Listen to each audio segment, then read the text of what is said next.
Alright, I'm looking forward to this episode because the title speaks for itself.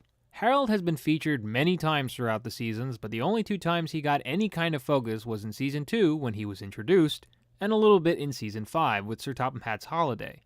So what's the first topic of discussion Harold's going on about? Postage. Figures. The mail run is done. Is there any more? I can deliver it for you in a jiff. That's what friends are for. Delivering the mail is an engine's job, said Percy grumpily.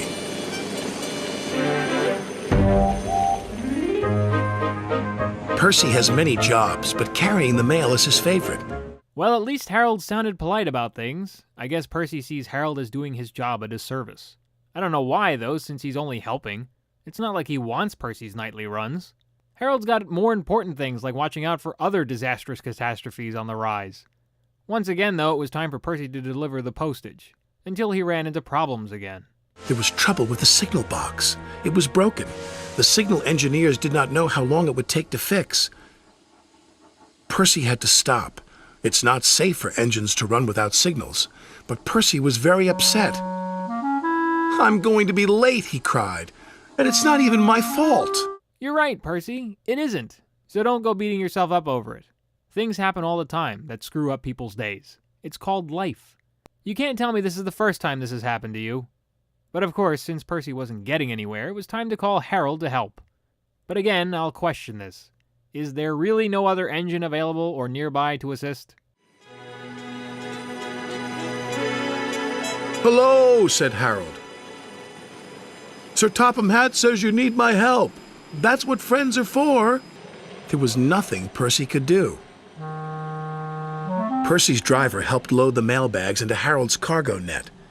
"Maybe we should take the mail bags a few at a time," said Harold's pilot. "They're very heavy. I'd have to make too many trips. Then I'd be as slow as Percy." Okay, I take that back. It seems Harold still doesn't know how to be less insensitive at times. Percy isn't intentionally slow, it's just those darn signals that keep breaking down. Obviously, Top Hat isn't keeping track of his maintenance workers. And I wanted to wait to confirm what my eyes were seeing, but I cannot believe Harold has 2 mouths. That looks just silly. But just like bad timing always happens, once Harold was set to leave, Percy's waiting was over. "It's fixed," he said. "Wait, Harold," shouted Percy. "I'm ready to go." But it was too late. Harold had already taken off. Percy watched the mail disappear. Yeah, I could see how that didn't sit well with him. Sometimes the timing to things just stink and it's difficult to find alternative solutions. At least Harold is nice enough to help at all. He could have been like George or Bulgy, but thankfully not. Unfortunately, what came next Harold didn't even see coming. "My net is too heavy," wailed Harold. "Harold is in trouble," Percy cried. "We must try to help him."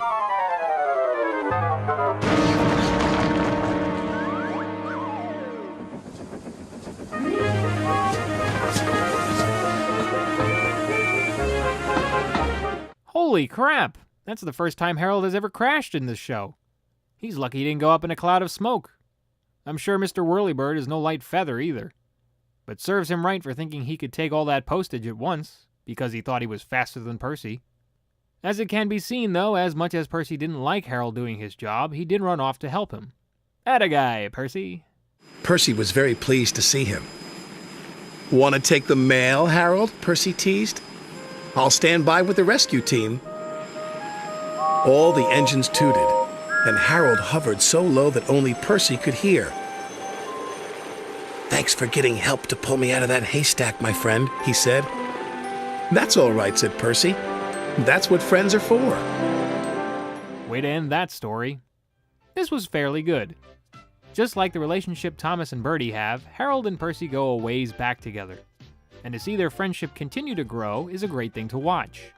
It's obvious Harold is getting a little better on how he talks to the engines, but it's apparent he still slips up, like his remark he made about Percy being slow. Aside from this, though, it was good to see a change in perspective when Harold, who usually is the one saving others, had to be saved himself this time. It truly was the first time Harold had ever crash-landed. What's more surprising is how fast he was repaired. Replacing propeller blades I don't think is cheap nor a quick fix.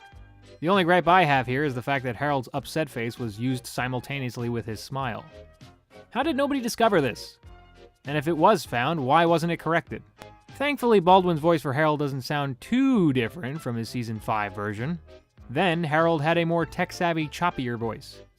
Now he just sort of has a normal and softer voice. That can kind of be ignored since it's not such a drastic change. Some may not even realize it was altered. The locations to this episode didn't have a main focus at all that much.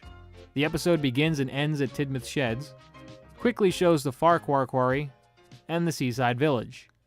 There was one new place we haven't seen yet, and that's the Misty Valley. Where Harold goes down, though, is in the hayfields, a place where Tiger Moth went down too. Perhaps flying contraptions should stay clear of that area, The music abundantly used Harold and Percy's theme through various clips, and it was a nostalgic welcome to some oldie tunes. As we can hear, the motifs are now being played more on a trumpet and other horn-like instruments as opposed to the original sharp synthesizers. All of which are great to hear. And listening to the evolution of these tunes is remarkable. Next episode is Elizabeth the Vintage Lorry. Thanks for watching.